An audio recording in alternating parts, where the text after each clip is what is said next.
Today we're doing a cleaning my room / giving you life advice. This is my first ever non-short.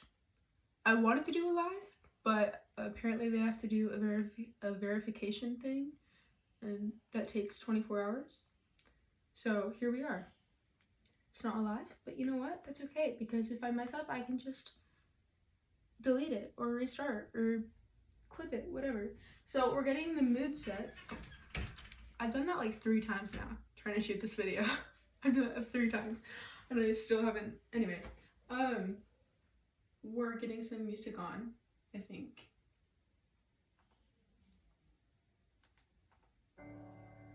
Yeah. Okay. This is one of like my favorite playlists ever.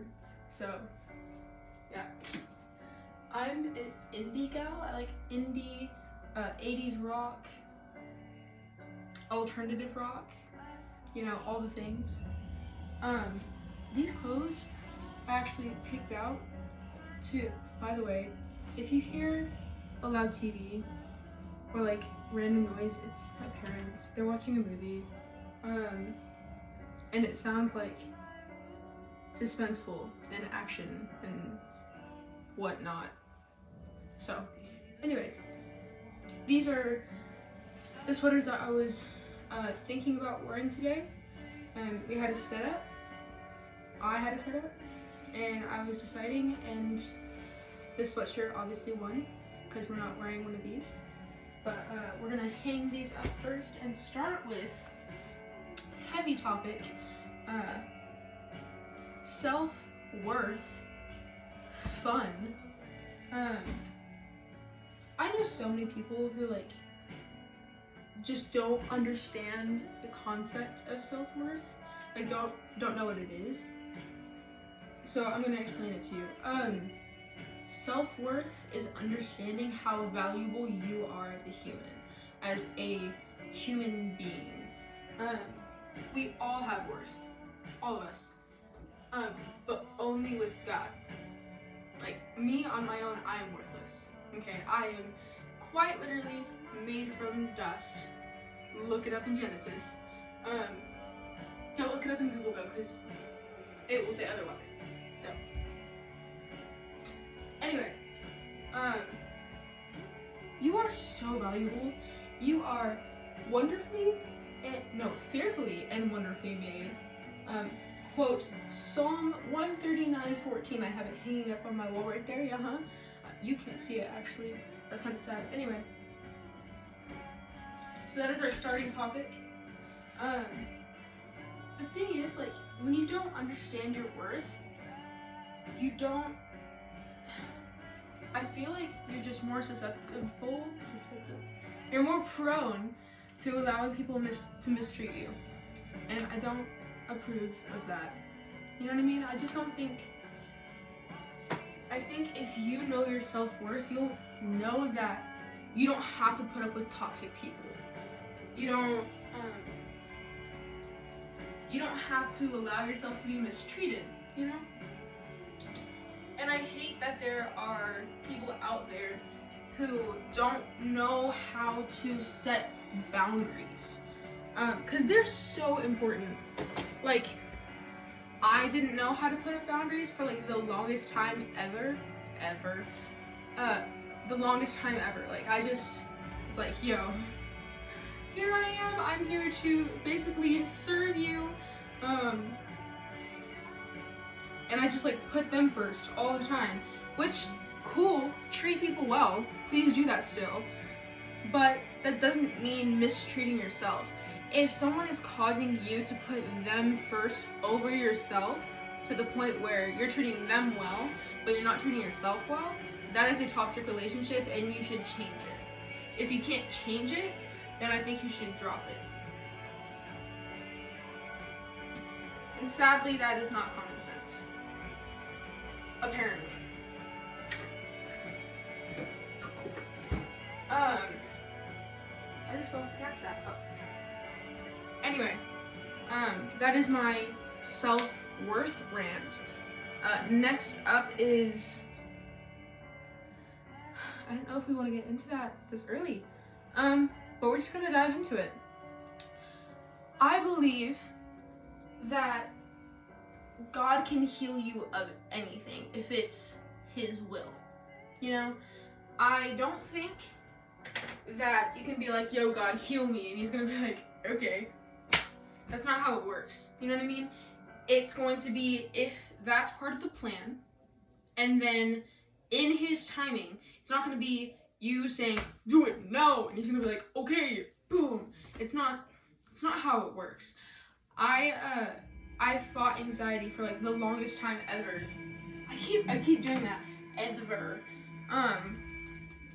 I fought anxiety for a really long time, and I was like, yo, God, why aren't we taking care of this? Like, why aren't you healing me right now? And eventually He was like, because it's not in the plan yet, Bella. And also I had like zero faith that He was going to heal me. So it was kind of just like, where are we? Yeah. Anyway, we're gonna play with the lights in here. See if we... Hello? Do we like that? I kind of like it. I think we should.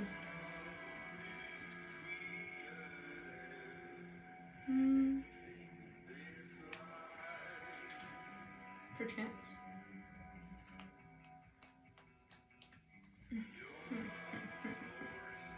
Let's see. Okay. I think we're gonna stick, oh my gosh, with green for a bit.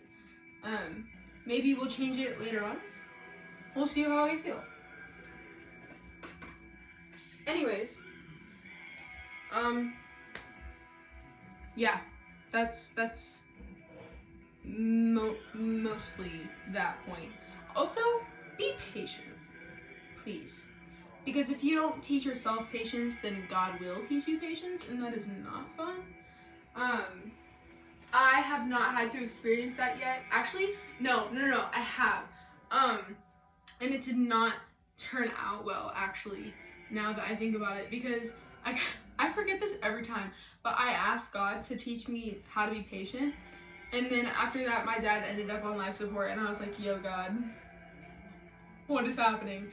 And then, he came home like a month and a half after, including like rehab and all that stuff. And so God was like, be patient. And I was like, lesson learned. Anyway, if you're really that desperate to be patient, then by all means, I'm not gonna stop you. I should fold this up. Anyways, that is that. We're gonna, hold on. Motivation to read your Bible. Okay, I used to really struggle with reading my Bible, and I still do sometimes. I still do. The tricky part is finding the time. You know? Like, I feel like in our busy lives, it's so hard, and the easiest excuse is, well, I don't have time. Girl, please. Because you make time for everything else that you love. It just kind of makes sense. You know what I mean? Like, I love piano, so I make time to play piano. I love playing guitar, so I make time to play guitar. I love singing, so I make time to sing. I love reading, so I make time to read. I love being happy, so I take the time to do things that make me happy.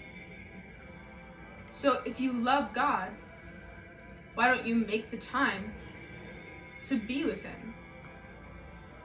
Kind of just makes sense, you know what I mean? So I eventually just started waking up earlier and decided, you know, if I love God, then I'm going to make time for Him. Like, truly, if I truly love Him, then I'm going to make the time for Him. And it's sad to me to think about how God must feel every time we walk past our Bible and we pick it up and we look at it and we're just like, Maybe we don't even pick it up and we just let it sit on our nightstand collecting dust. Like, how depressing is that? Truly, that is so sad to me. Yeah, anyway. It is on in here. What else do we have? Don't overwork yourself. Okay, I'm still learning this lesson. And it's a hard one to learn. But really, like, I came into the school year, I'm in 9th grade now, and I decided, I'm trying to get into a good college. I'm going to get straight A's. I'm going to sign up for all the advanced classes.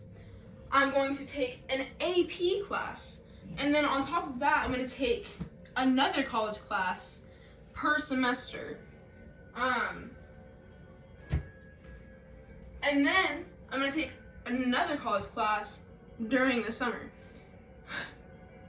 Guys, that did not turn out well. Or I signed up for the prayer team and the worship team because I felt called to both, which if you're doing that because you feel called, it's fine. Like, follow God's voice. And then I also signed myself up for a youth leadership thing. Yeah, on top of all the school stuff, and I was volunteering at some farm, and I was going to therapy. I feel like there was something else, but I don't remember the other thing. So that did not turn out well. I'm very stressed at the moment, thinking like, should not have signed up for all this stuff, but this was God teaching me a lesson. So if I needed to learn it, then I'm glad that I went through it. So anyway, don't overwork yourself. Don't set extreme goals for yourself and hold yourself to like super high standards. Like, setting goals is amazing. You're supposed to set goals. But don't set goals that you realistically cannot meet and expect yourself to meet it in like a super quick amount of time. You know what I mean? Like, I feel like I'm not wording it very, very well. But moral of the story, don't overwork yourself. Don't pressure yourself. Don't put more pressure on yourself than you have to. That is my lecture on that. We also have, we kind of already went through that one. Okay, yeah. You can't be in control of everything, okay? This is coming from someone who has learned that the hard way. You cannot be in control of everything. You can try, for sure, but it will not turn out very well. It has never turned out well for me when I try to take control of my life, and take that control away from God. Because if you're taking control of your life, that all control belongs to God. So if you're taking control whatsoever, you're taking it from God. So I want you to think about that. Do you want to be putting yourself in that position and taking control from God? Like, God gives us that option. You know what I mean? But I just think that you should think pretty hard before you look in the mirror and say, you know what? I've got better plans than God, the all-knowing, all-powerful, almighty God. I know better. Girl, you mean all that. What else? I make it a personal goal to try to better myself every day. I have goals for myself that I'm realistically setting for myself, saying, hey, you can't meet all these goals because you're not perfect, but I'm going to try to meet those goals, not expecting myself to, in the end, because we're all sinners. We can't be perfect because God is the only perfect one there is. And Jesus was the only perfect man that there was. because he was completely God and completely human at the same time. So it's physically impossible for you to be able to be like him, completely like him. So there's that. What else do we have? This is going by a lot faster than I thought it was going to. I thought I was gonna take like forever to clean my room, but it's already okay. Anyways, I think you should set goals for yourself every morning and add really. I thought we had premium. Anyways, distractions. I rebuke it. Set goals for yourself. Every morning, what are you gonna try to be better at? Today, I tried to be better at not procrastinating and at being kinder to people. That was my goal today. And I struggled to meet it because I'm not perfect. But I tried. And that's what counts. I tried my very best. Sorry, I had something else. Be vibing to the ads, you know how it is. Knowledge and wisdom are not the same. I want you to think about that. Knowledge and wisdom are not the same. Knowledge, that's like obtaining all these things. Like, hey, I know what all these books say. Like, I know how to play the piano. I know how to write. I know how to draw. I know how to paint. Wisdom is how you use that knowledge. And wisdom is harder to come by than knowledge, because anyone who is ambitious, anyone can obtain knowledge, but it takes certain spiritual maturity to have wisdom. Wisdom is completely different. Okay, so this has been a hard one for me to comprehend, that change is good. Change is good. Because I don't think anyone wants to be stuck in the same season for their entire life. That just sounds boring. And even though it might be something that feels negative, like your dog dying, or maybe you have to move away from all your friends and all your family, but if you're living for God and you're allowing Him control over your life, and you're saying, hey, I'm coming into this trusting you, knowing that this is going to be for the better, because God does everything for you. Everything for you. He takes care of you. He provides for you. He heals you. He is there for you to vent to. You can't gossip to anybody else, but you can be like, yo, God, guess what I heard in the hallway today? Because He already knows. Anyway. Yeah. I completely lost that.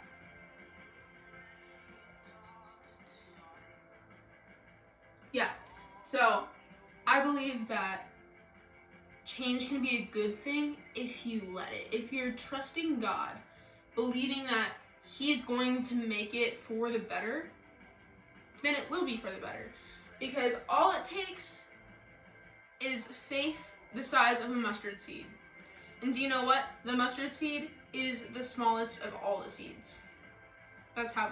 I'm actually wearing a mustard seed necklace. Hold on. I'm going to take it off for you so that you can see. But it doesn't... I feel like a lot of the time we view change as something bad. You know what I mean?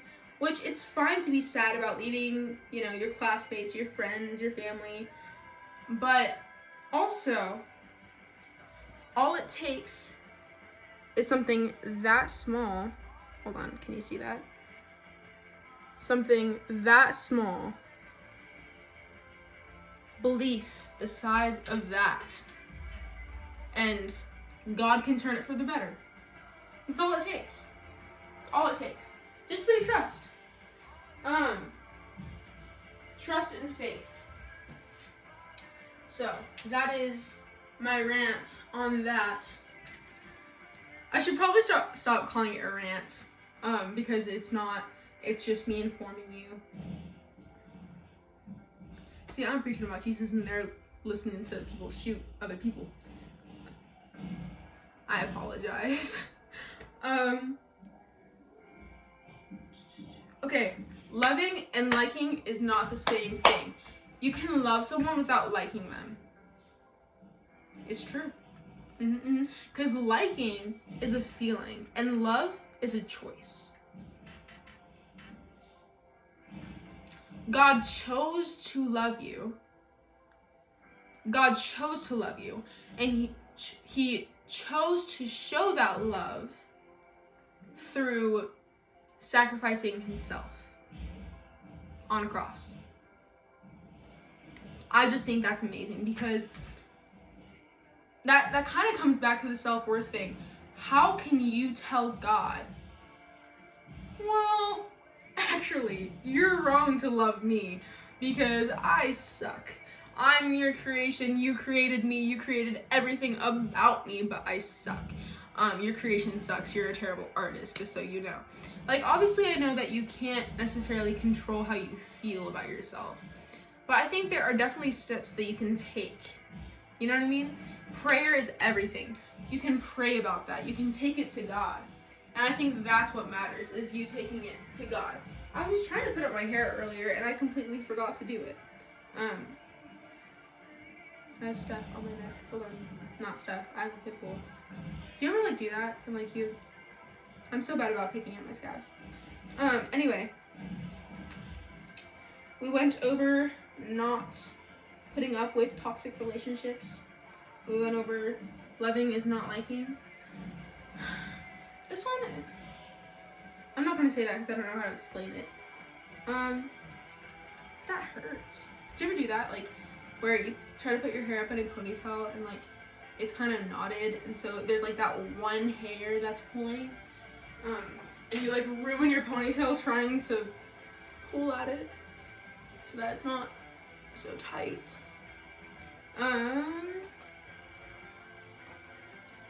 Okay, so I feel like a lot of the times I hear about people who have mental health issues, and when they try to vent to people, especially people like family members, like parents and stuff, they're always told like, you're so ungrateful. Like,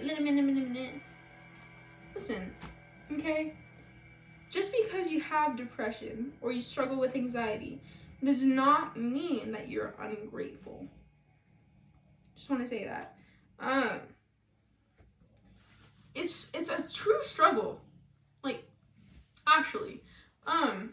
It's like saying that because you have a broken leg, you're ungrateful. That's not how it works. Because that's what it is. It's like a broken leg or a disease in your body, except it's in your head. It's in your head. And that might be hard for people to digest. But if you're one of those people who are telling people with mental illnesses that they're just ungrateful, I think you lack understanding. And I think that you should learn more about their illness before judging them and putting that on them, because that's not fair.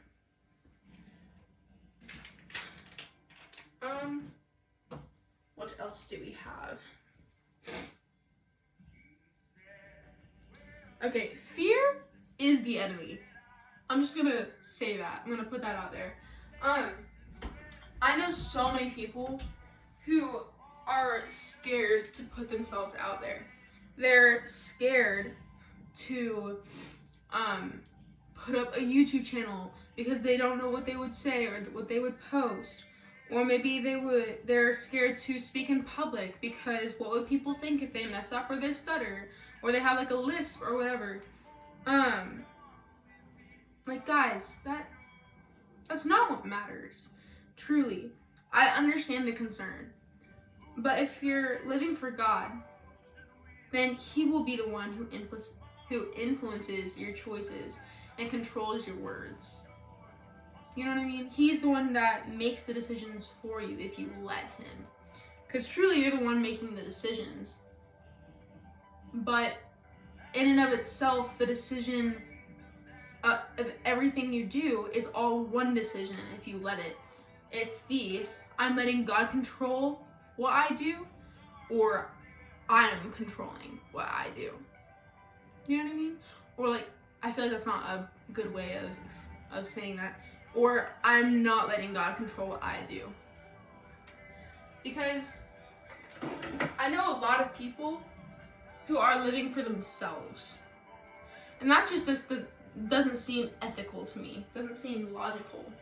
Because what's the point of living for yourself?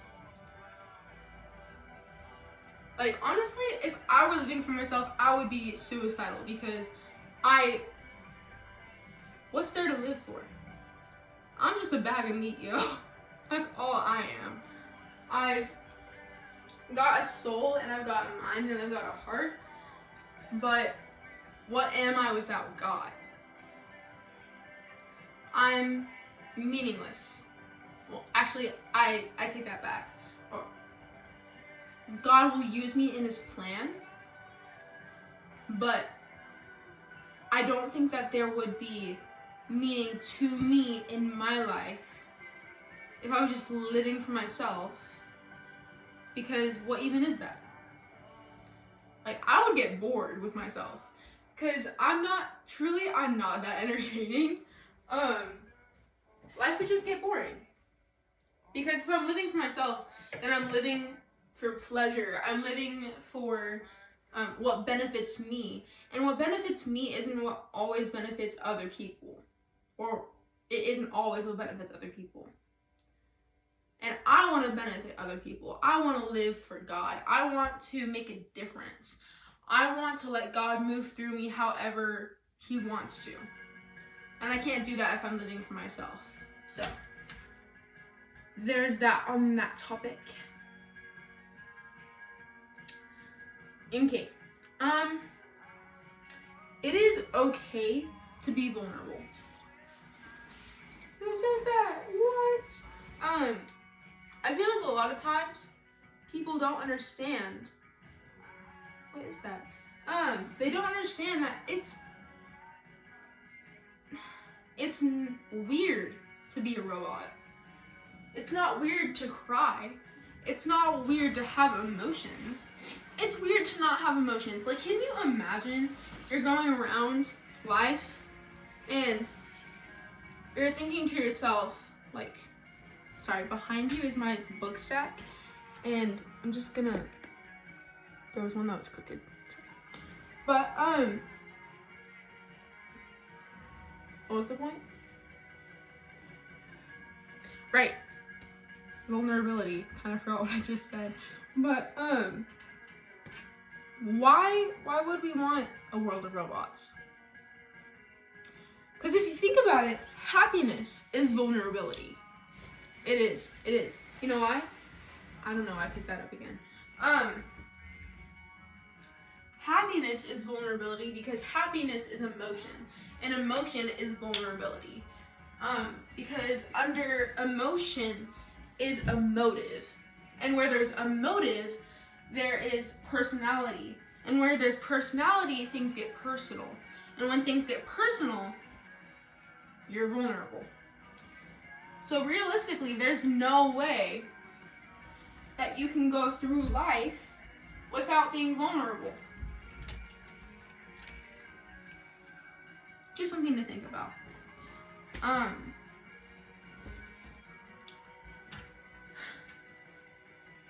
Forgiveness. It's a hard topic. It really is. Because, on that note, I just want to remind you of Gordon, our best friend for life. I'm not going to share you his butt this time, but I just want you to know that he's still here, and he still remembers you, and he loves you, and he is my mascot. So, yeah.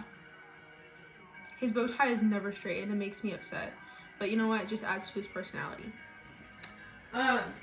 Also, his little... I know the name of this. I just kind of forgot. I'm having a brain fart. But his dorsal fin. Right? Yeah. Anyway, it reminds me of alfalfa, and it makes me happy because I feel like that is so him. Also, look what my mom found in the attic a while ago, like last month. I had this polar bear when I was itty bitty, like before I could talk. And my mom found it in the attic, and I was like, because I have a photo of me like hanging out, chilling with this dude. So it just made me happy to find him. But he was like really dirty, and so my mom had to wash him.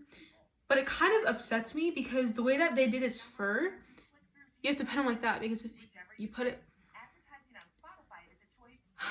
Like, this is why cats don't like kids. Why animals don't like kids. Because you're teaching them to do this. No, wait. Because you're teaching them to do this. The industry is messed up, man. It's messed up. Anyway. Okay. That is not the point. That is not what we're talking about. We're talking about forgiveness. I've been watching Hamilton on loop recently. So it's like that one. Yeah, I'm not gonna sing it because we don't sing secular music. But at the end, when Eliza and Hamilton are like, well, Eliza is forgiving Hamilton for cheating on her. Forgiveness. I did sing it. Whoops. It's okay. Anyway. Forgiveness is a big thing, okay? Because in the Bible it says that if you withhold forgiveness from for other people, if you don't forgive people, okay, put it in simpler terms, then God won't forgive you. Because then he'd be like allowing you to be a hypocrite, and we don't do that here. So, and also like everybody talks about it, and it's something that you learn in kindergarten. You treat people the way that you wanted to be treated. And if you don't forgive people, then you're telling people that you're okay with being not forgiven, unforgiven. And I think that that's a messed up concept. So, making the bed is always a complicated task, if you will. Just because the sheets are always messed up. Because I refuse to take the sheets all the way off. I just tuck them in at the end. And then hold on, I want to show you. Okay. I tuck them in at the end. And then I do this with the corners. And I do this. I have to tilt it up again so that you can see me actually put it up there. Okay. Yeah. And we get up here. And then that is what we do. But it makes me mad because see, then there are those wrinkles, and those aren't supposed to be there. Obviously, because I'm a neat freak.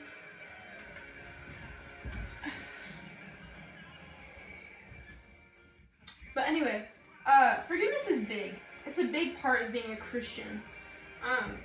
Because if you're not forgiving people, then you're not truly representing Christ. Because that is what God is all about. That's what Jesus is about. Forgiveness. Jesus died so that you could be closer to God. So that he could forgive you of your sins just by you saying, I'm sorry. So, who are you to withhold that from someone else?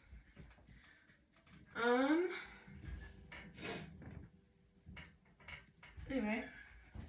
Yeah, there's that. Another thing to think about is... Actually, we already talked about that. I think it's important to notice people. Just to smile at people throughout the day, just to be like, hey, your hair looks pretty.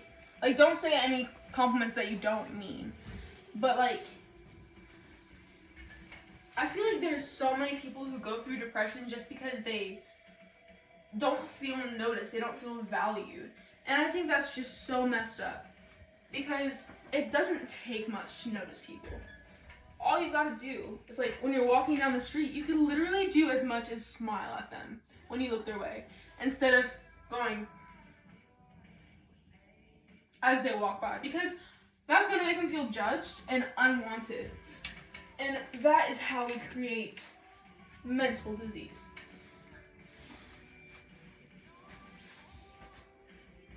Anyways, that is...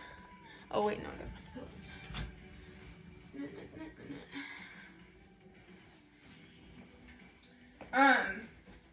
What else have we got? Okay, so here's a big one. I'd appreciate it if you guys would stop trying to prove your worth. I mean it. I don't think that there's anything that you can benefit from trying to prove your worth to other people. Because truly, most people don't care what you think you're worth. And if you're trying to prove it to yourself, that is also meaningless, because if you're trying to prove it to yourself, then you're just proving to yourself that you think that you're worthless. And if you think that you're worthless, you're just making yourself more prone to having no self-worth. Having no sense of self-worth. Self-worth, yeah.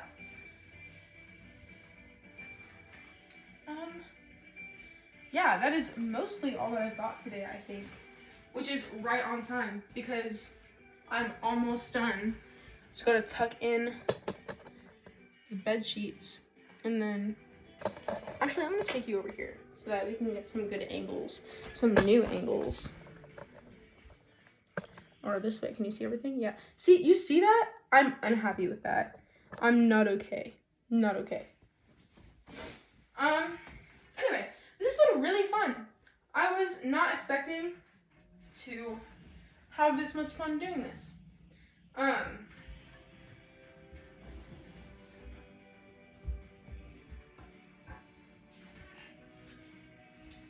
But anyways, I think it's important to prioritize God in your life and to make sure that you are not being hypocritical. I think it's important to practice what you preach. Because if you don't do that, then you're not being a good example. And I think that's what being a Christian is all about. It's about being a good example for people. Someone that they could look up to. Which, even that, I think it's important not to look up to anyone other than God. Just because people will let you down. And if you look up to someone, then you're setting that expectation, like almost idolizing them. You know what I mean? And that's not healthy. Because you're not supposed to idolize anything or anyone but God. So, there's that. But you're supposed to be an example. You're supposed to teach people by example. Show people the love of God by loving them. By letting God love them through you. By letting God show them His love through you. Ignore the stuff down there. That's stuffed animals and some hang-up shelves that I'm wanting to put like over there, maybe right there, or maybe over here. I'm not really sure yet, but yeah. Final touches.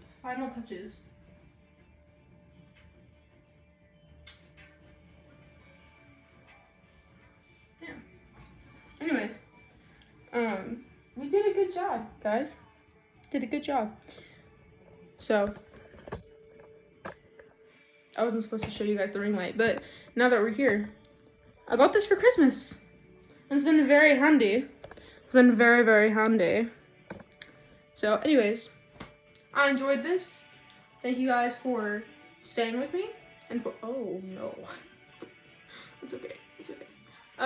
Anyways, I hope that I maybe stepped on your toes a bit. Gave you some advice that you could use, that you could apply to your life. Yeah. Anyways, bye bye guys.